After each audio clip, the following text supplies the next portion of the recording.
Good evening. This is All India Radio. I'm Anuja Kumar and with me is Renuka with the evening news.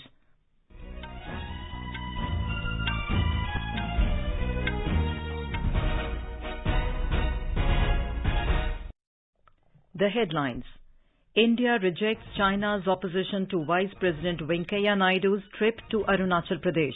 MEA says Arunachal Pradesh is an integral and inalienable part of India. Defence Minister Rajnath Singh presides over breakthrough blast of Sela Tunnel in Arunachal Pradesh, Lord's Border Roads Organisation for commitment towards country's security and socio-economic development. Prime Minister Narendra Modi to deliver video address to dedicate 7 new defence companies to the nation tomorrow. Coal Mines Minister Prahlad Joshi assures that no power plant in the country will be hindered due to shortage of coal supply. Nationwide COVID vaccination coverage crosses 97 crore mark. Recovery rate reaches 98.07%. Tamil Nadu government decides to reopen worship places on all days. In Taiwan, at least 46 people killed in a fire incident in Kaohsiung City. Sensex ends above 61,000 mark for first time. Nifty also closes over 18,000. Maha Navami being celebrated across the country today with religious fervour. And in IPL cricket, Kolkata Knight Riders to face Chennai Super Kings in title clash at Dubai tomorrow.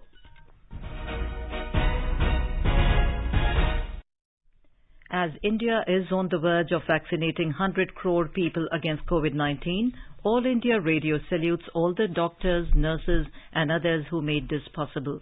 At the same time, we caution our listeners that the battle against COVID is not yet over.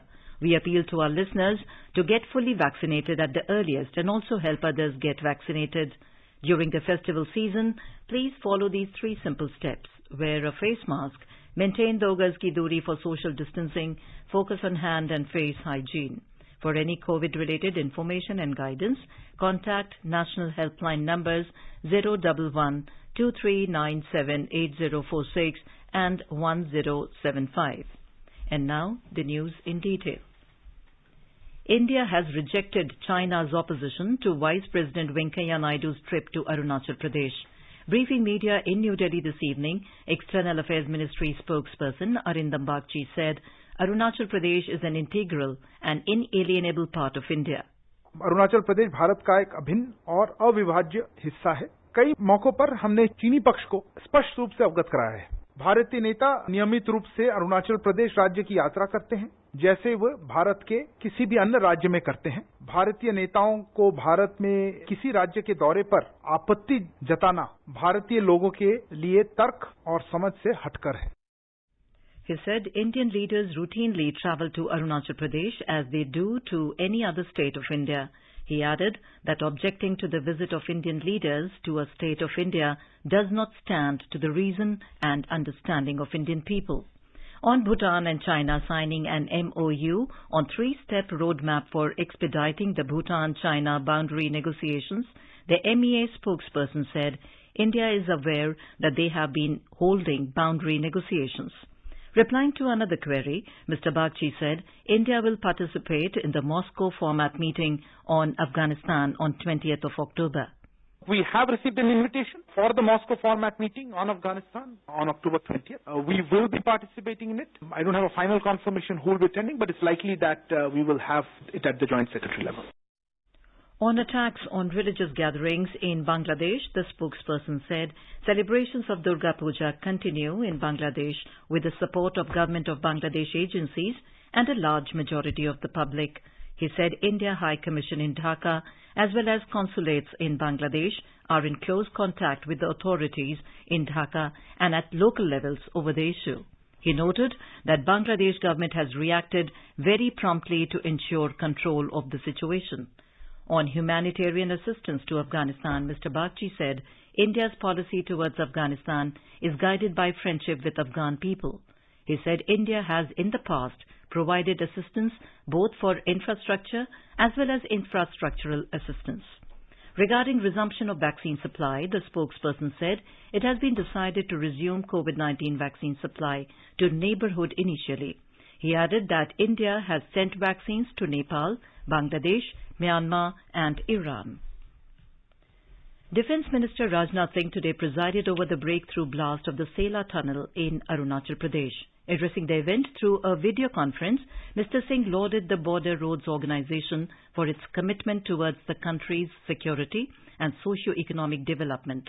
He said the organisation is true to its motto, Shramana Sarvam Sadhyam, that everything is achievable through hard work. Border area के कठिन और संकटग्रस्त इलाकों में जहां आमतौर पर लोग जाने से भी कतराते हैं, वहां पर बीआरओ के जवान सर्दी, गर्मी, बरसात और बर्फबारी को झेलते हुए मिलिट्री और सिविल पर्पज से रोड्स और ब्रिजेस का निर्माण करते हैं। पिछले कुछ सालों में तो बीआरओ ने ऐसी उपलब्धियां हासिल की हैं जो पूरी दुनिया के लिए स्टडी का, अध्ययन का एक विषय बन गई है। Prime Minister Narendra Modi will deliver video address in an event organized by the Defence Ministry to dedicate the 7 new defence companies to the nation tomorrow. Defence Minister Rajnath Singh and representatives from the defence industry associations will be present on the occasion. The government has decided to convert Ordnance Factory Board from a government department into 7 100% government-owned corporate entities as a measure to improve self-reliance in the defence preparedness of the country. This move will bring about enhanced functional autonomy, efficiency and will unleash new growth potential and innovation. Prime Minister Narendra Modi will perform the Bhumi Pujan ceremony of the first phase of Boys Hostel constructed by Saurashtra Patel Seva Samaj in Surat tomorrow through video conferencing. Hostel building has residential facilities for around 1,500 students. It also contains an auditorium and a dedicated library for the students. The construction of the Phase 2 hostel will accommodate around 500 girls will start next year. India has crossed yet another milestone in the COVID vaccination drive, with the total vaccination crossing the 97 crore mark today. Union Health Ministry has termed it as yet another achievement in its fight against COVID-19. As many as 18,987 new cases were reported in the last 24 hours. The recovery rate is currently at 98.07%, the highest since March last year. The Tamil Nadu government has decided to reopen worship places on all days, including the weekend. The relaxation comes into effect immediately. Chief Minister M.K. Stalin today said that standard operating procedures should be followed by all during this festive season. He said that all shops and restaurants will be allowed to function till 11 p.m. From the 1st of November, schools and Anganwadis will be allowed to function for all classes. Teachers, caretakers and cooks at schools should be vaccinated. Public will be allowed in beaches on Sundays. Weddings are restricted to 100 participants. Shops and restaurants are allowed to be opened.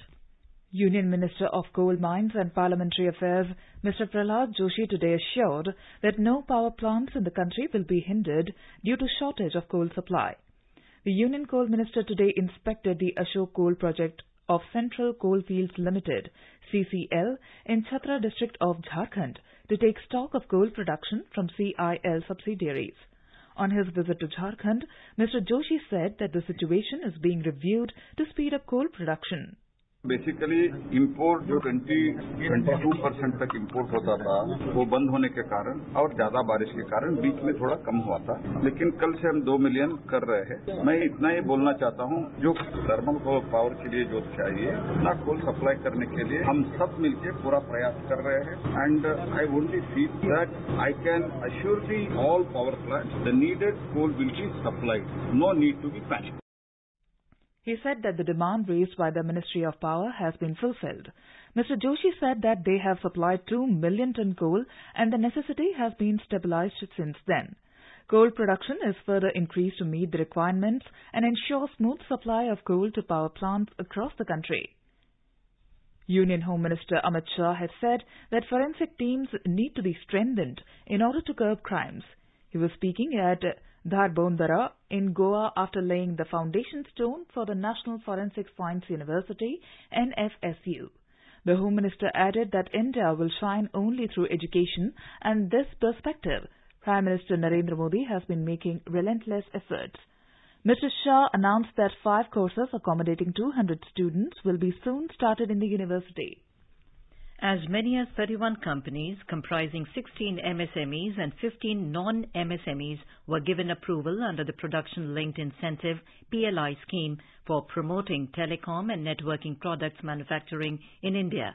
The companies are expected to invest 3,345 crore rupees in the next 4 years, aiming at generating incremental employment of more than 40,000 people. Minister of State for Communications, Dev Singh Chauhan, today launched the scheme for telecom and networking products. Over 2 crore income tax returns have been filed on the e-filing portal of the Income Tax Department. The e-filing portal of the Income Tax Department has marked receipt of more than 2 crore IT returns as on 13th of October. The new portal was launched on 7th of June this year, and in the initial period, taxpayers had reported glitches and difficulties in the functioning of the portal. Finance Ministry has said a number of technical issues have since been resolved and the performance of the portal has substantially stabilized. Vishwakarma Vatika will be set up at Hunar Hats to promote and preserve precious traditional skills of artisans and craftsmen, where they will be also displaying live how India's traditional, exquisite and elegant indigenous handmade products are made. Talking to media in New Delhi today, Minority Affairs Minister Mukhtar Abbas Naqvi said the first such Vishwakarma Vatika has been set up in Hunar Haat at Rampur, Uttar Pradesh. This has been done to protect, preserve and promote India's legacy of centuries-old skills and craftsmanship. It will be inaugurated by Education and Skill Development and Entrepreneurship Minister Dharmendra Pradhan on 16th of this month. Minister of State for Consumer Affairs Ashwini Kumar Chaubey has said the implementation of best global standards will facilitate access to national and international markets for small and medium enterprises.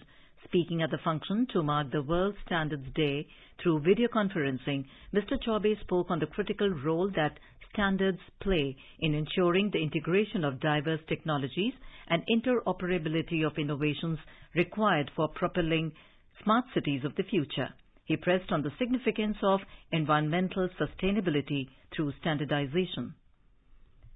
Defence Minister Rajnath Singh today said the government has taken evolutionary path to ensure equal participation of women in armed forces. Delivering the inaugural address at Shanghai Cooperation Organization webinar on role of women in armed forces, he said, women have been serving with pride in Indian military nursing service for over 100 years now. Indian Army had commenced commissioning women officers in 1992. The minister said from next year, women shall be able to join the premier tri-service training institute, the National Defence Academy. He wished to see women officers from the SCO nations in the Officer Training Academy, Chennai. President Ramnath Kovind will visit Dras tomorrow as part of his 2-day visit to Ladakh and Jammu and Kashmir. He will participate in Vijayadashmi celebrations with Shastra Puja at War Memorial on Friday. Here is a report.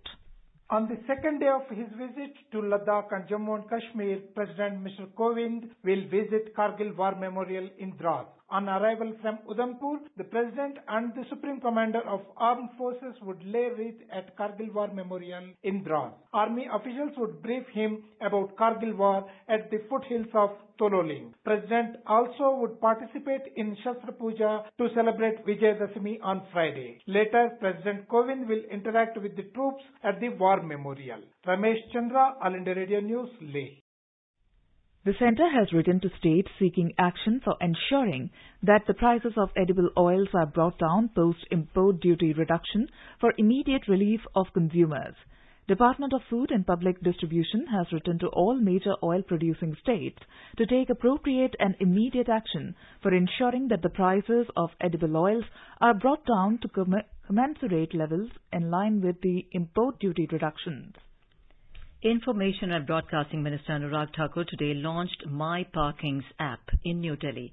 Speaking on the occasion, Mr. Thakur said, parking is a difficult issue and this app is an effort to reduce stress and help people plan their trips better.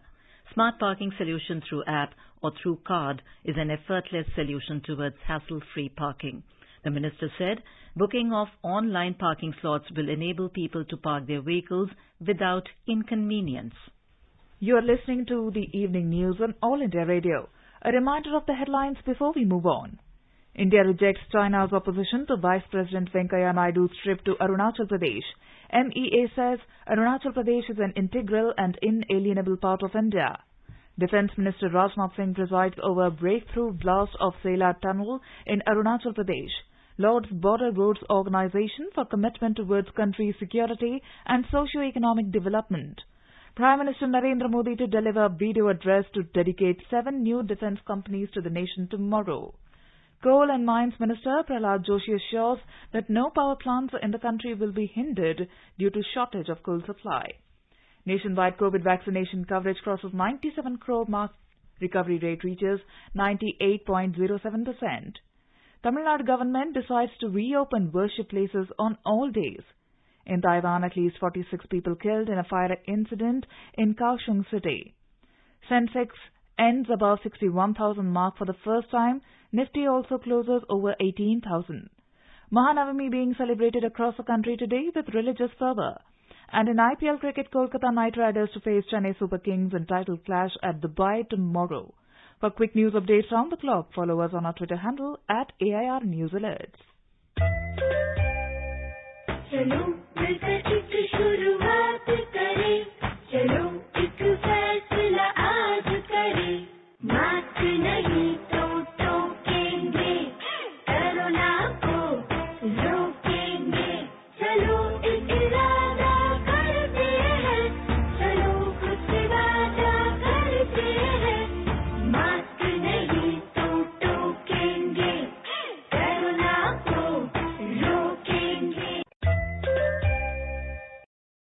स्वाधीनता आंदोलन के दौरान भारतीय जनमानस को उद्वेलित कर स्वतंत्रता का अलख जगाने और मातृभूमि के प्रति सेवा, समर्पण और त्याग की ज्वाला प्रज्वलित कर देने वाले अमर गीतों पर आधारित विशेष कार्यक्रम आजादी के तराने सुनना न भूलें। FM गोल्ड 100.1 मेगाहर्ट्ज पर प्रत्येक शुक्रवार शाम 4:45 पर परिक्रमा कार्यक्रम के अंतर्गत आजादी के तराने सिर्फ आकाशवाणी पर।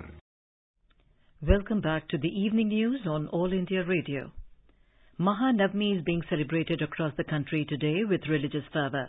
In Uttar Pradesh, Chief Minister Yogi Adityanath performed Kanya Pujan at Gorakhnath Temple in Gorakhpur. He said that Mahanavami is the occasion to worship girl child as an embodiment of Ma Durga, and Navratri festival showcases the respect Indian culture holds towards women. President Ramnath Kovind and Vice President M. Venkaiah Naidu has greeted the nation on the eve of Dussehra. As our nation celebrates the 75th year of independence, a series of events is being organized by the government as a part of Azadi Ka Amrit Mahotsav. Let's listen to our special program, Azadi Ka Safar, highlighting the importance of the day during the freedom struggle. Azadi Ka Amrit Mahotsav.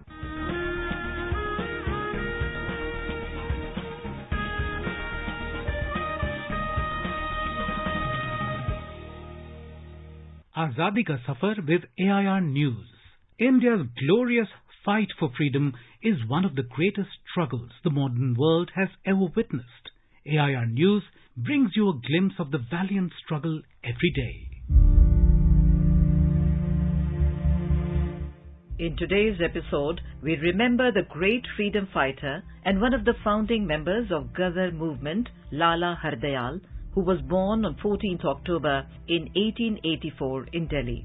A widely read person, Hardayal turned down a career in the Indian civil service and with his intellectual acumen, inspired many expatriate Indians living in Canada and the USA to fight for India's independence movement. He was associated with Shyam Krishna Verma and Bhikaji Kama. Lala Hardayal studied in the Cambridge Mission School and received his bachelor's degree in Sanskrit from St. Stephen's College in Delhi. In 1905, he received 2 scholarships of Oxford University for his higher studies in Sanskrit. However, in a letter to the Indian sociologist published in 1907, he started to explore anarchist ideas. arguing that our object is not to reform government, but to reform it away, leaving, if necessary, only nominal traces of its existence.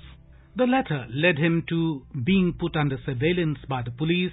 Later that year, he gave up the prestigious Oxford scholarships and returned to India in 1908 to live a life of austerity. But in India too, he started writing harsh articles in the leading newspapers. When the British government decided to censor his works, Lala Lajpat Rai advised him to leave and go abroad. He travelled through France and Germany, disseminating anti-British propaganda and lauding Western science and political philosophy as holding the key to a successful anti-colonial struggle. He moved to the United States in 1911, where he became involved in industrial unionism. Basant Kumar Biswas's attempt on the life of the Indian Viceroy, Lord Hardinge, on 23rd of December 1912, had a major impact upon Hardyal. The Ghadar party was formed on November 1st, 1913, with Hardyal as its guiding spirit. In April 1914, he was arrested by the United States government for spreading anarchist literature and fled to Berlin, Germany. In Berlin, he became instrumental to the formation of the Berlin Committee and cooperated with the German Intelligence Bureau for the East to fight against the British. In 1987, the India Department of Posts issued a commemorative stamp in Lala Hardyal's honor. We salute the great freedom fighter. Also celebrating birth anniversary of freedom fighter and Urdu poet Sayyid Fazlul Hasan, known by his pen name Hasrat Mohani, who coined the independence slogan Inqilab Zindabad in 1921. इनकलाब एक लड़ाई है जुल्म और नाइंसाफी के खिलाफ. इनकलाब एक हथियार है आदमी पर आदमी का शोषण रोकने के लिए. इनकलाब एक ऐलान है देश के नौजवानों को एकजुट करने के लिए. Born on 14th of October in 1875 in Unnao district of Uttar Pradesh, Mohani, together with Swami Kumaranand, he is regarded as the first person to demand complete independence for India in 1921 at the Ahmedabad session of the Indian National Congress. Hasrat Mohani participated in the struggle for Indian independence and was jailed in 1903 for many years by the British authorities. He was a member of the Indian National Congress for many years and also joined the All India Muslim League, serving as its president in 1919. He opposed the partition of India. After the declaration of the partition plan on 3rd of June 1947, Mohani resigned as a member of the All India Muslim League, and when the division of the country occurred, he chose to live in independent India.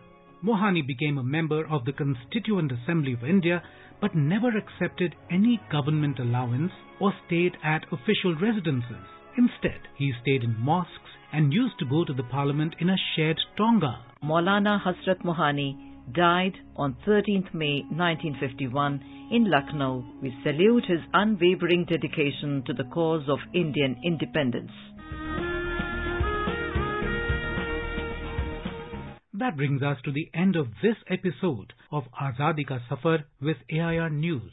See you in the next episode tomorrow.